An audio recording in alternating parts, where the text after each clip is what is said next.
Good afternoon and welcome to my Tips and Tricks Thursday. My name is Lucia Visentin and I am an independent Stampin' Up demonstrator in Melbourne, Australia. Thank you for joining me today, much appreciated.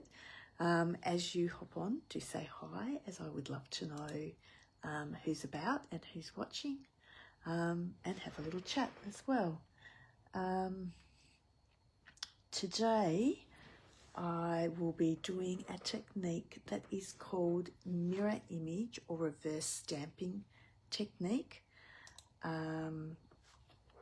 So I will show you how to do that, but I just did want to let you know a few things that have been happening Stampin' Up wise. They have refreshed our last chance list.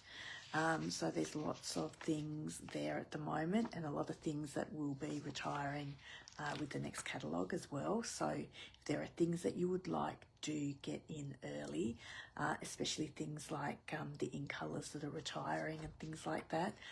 Do get in and grab them because they do disappear quite quickly. Hello Natalie, how are you? We'll have a little chat later on as well. There have been some new products that have been released. So this week, Tuesday, there were 3 new kits that were released. So they are in the kits section of the online store. And the other thing is I have some brand new catalogues here. Now they don't actually start till May, so there's heaps of time before they start.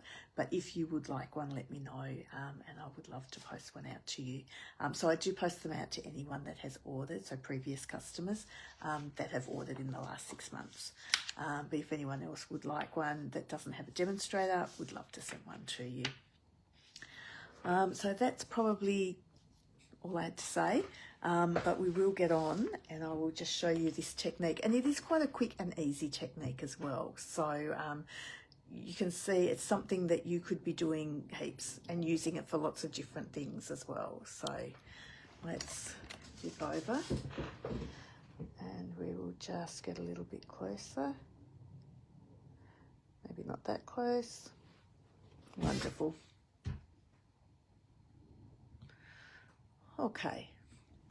So something you do need, and I should have checked the price of it, that was a little bit silly. Something you do need is our silicone mat. Now generally what I would use our silicone mat for is if I'm gluing things or wanting to put a dab of glue somewhere and use it from something, I pop it on here because the glue actually comes off of this really, really easily. It just peels off.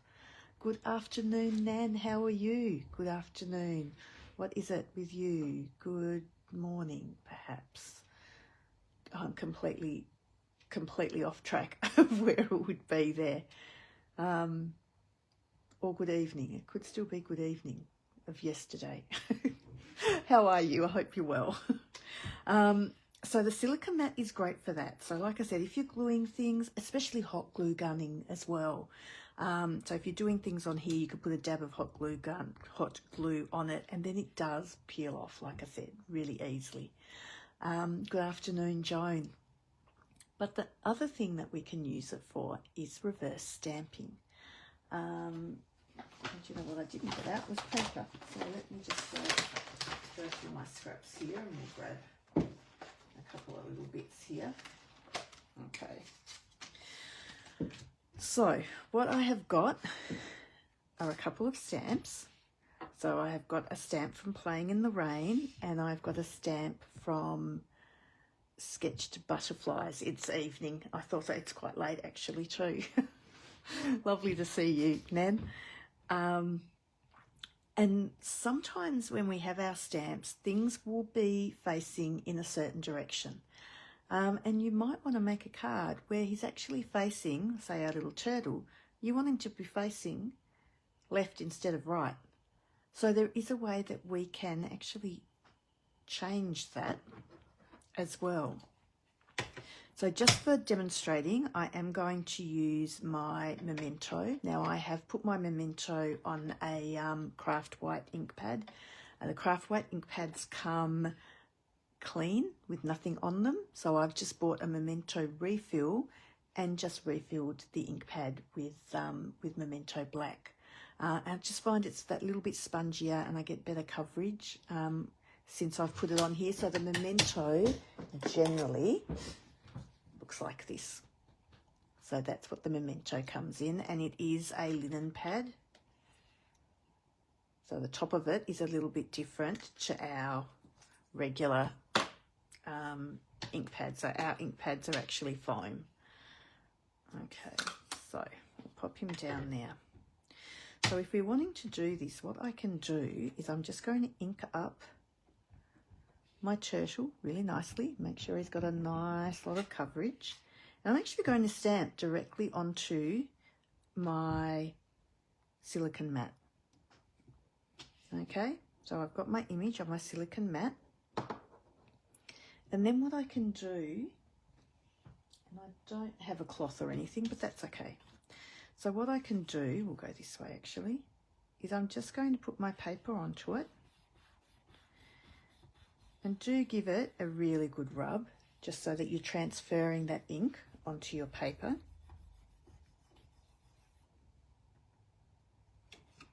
And then once we turn him over, we've got our turtle, but he's facing the other direction now. So it is like, it's a great little technique. So let's say, I'm just going to flip him over quickly. I want my butterfly, and my butterfly is facing to the left. I want it to the right because I want to sit it up in this corner here of my card. And facing that way, it just looks a little bit silly. So what I can then do is, again, just ink up our stamp really well. Stamp it down onto our silicone mat. Flip over my paper and just give it a really nice press. And you could use a cloth or something over the top. I think just your finger is going to be fine though. So lift him up, and then I could actually fussy cut my little butterfly and then put him on this corner of my card. So he's then facing the right way. So then you're not looking for images that are exactly the way that you want them. Like you can then, it opens up your options so much more, because you can look at so many different stamped images to use for your cards then as well. So just clean those off quickly. And unfortunately, I don't have any cards made where I have used the image. So you could actually stamp another one on the other side of them and have them both facing each other, which is quite cute. I don't usually do things like that. I would use it for if things are facing the wrong direction. Sometimes you even have flowers that are bending the wrong way. So even for using it for stamps like that, like they don't have to be little critters or anything. Say even if you're using something like your spotlight on nature, but you really want this larger flower to be on the other side. Even for something like that, it would work really well. So like I said, it's not limited just to character images. So you can actually use it on your florals as well. Look, it's a great little technique. I probably don't use it often enough, Nan. And I was trying to think of a technique that I hadn't done to use for a Thursday as well. And I just thought this is a really good one because it is really quick, really easy, and it is something that I know I forget about it. So it's a good one to be using as well. And just to know that you can do it as well is the other thing. I will pop up exactly how much the, I'm going to say, I don't think they're any more than $10. I'm going to say 8 something, but I will find out the price and I will pop it in the comments as well. Because the silicone mat is actually great for all sorts of things. Even if, like I do always suggest when you're using photopolymer stamps to use the piecing mat under it. But even using your silicone mat under it as well can help too sometimes. So if you're traveling and you don't want to take a big piecing mat, you could actually take your silicone mat too. Now, I did receive a little order today And this is something I have shown you, but it's always worth showing again, is when you do purchase your ink pads, if you flip them over, they actually have the coloured names on the back of them in various languages as well. But for English, we actually have the top one and the bottom one written in English. So I don't know if you can see. And then there's French and I'm going to say German, but I could be wrong.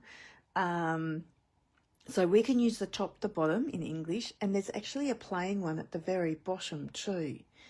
So what I do with these is I unwrap my ink first, but then what you can do is just take the sticker. So they are all stickers at the back here. So I take that top one off, and it has got the name written on it. Now all my ink pads sit in my shelf so I can see this side of them. Good evening, Glenda, how are you? And hi Joan, how are you going? And I always put my sticker just on the end like so. Okay, so I always have it there. But the other thing I do is I used to get the plain one, but now that we've got two English ones, I will actually grab that second English one with the name on it. I always put one on the lid of mine. Well, it's not on the lid. That's wrong. It's actually on the side. So I actually pop it here. Now, the reason why I pop it here is because if I've got this open, they might be a little bit different, and say Petunia Pop. Once you've got them both open, they are going to look fairly similar and fairly dark.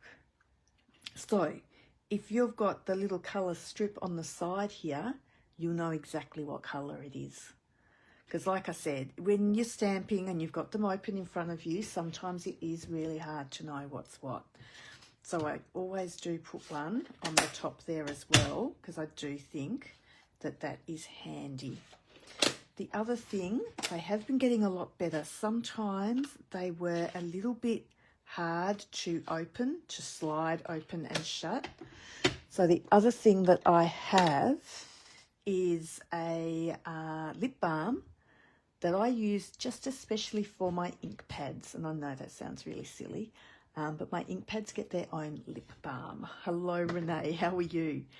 So what I do with the lip balm is, and this is a really hard lip balm as well, which is handy, because what I do with it is I just run a little bit down the side and down the other side.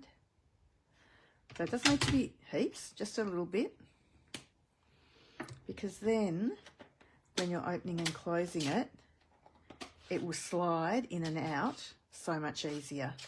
So once you get it going, and that just helps, not that there's any mechanism, but it just helps it slide that little bit easier as well.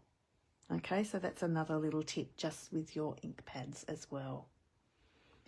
So like I said, short and sweet, nothing too much today, but a couple of one technique and just one little tip with your a couple of little tips with your ink pads as well. So I hope I have either shown you something you didn't know or just refreshed something that you did know, and hopefully you will use that mirror image or reverse stamping as well, because it is a brilliant technique. I'll probably use it on Monday when I do my live, so then I can go back to this video as well and people can watch this and see how to do it again as well.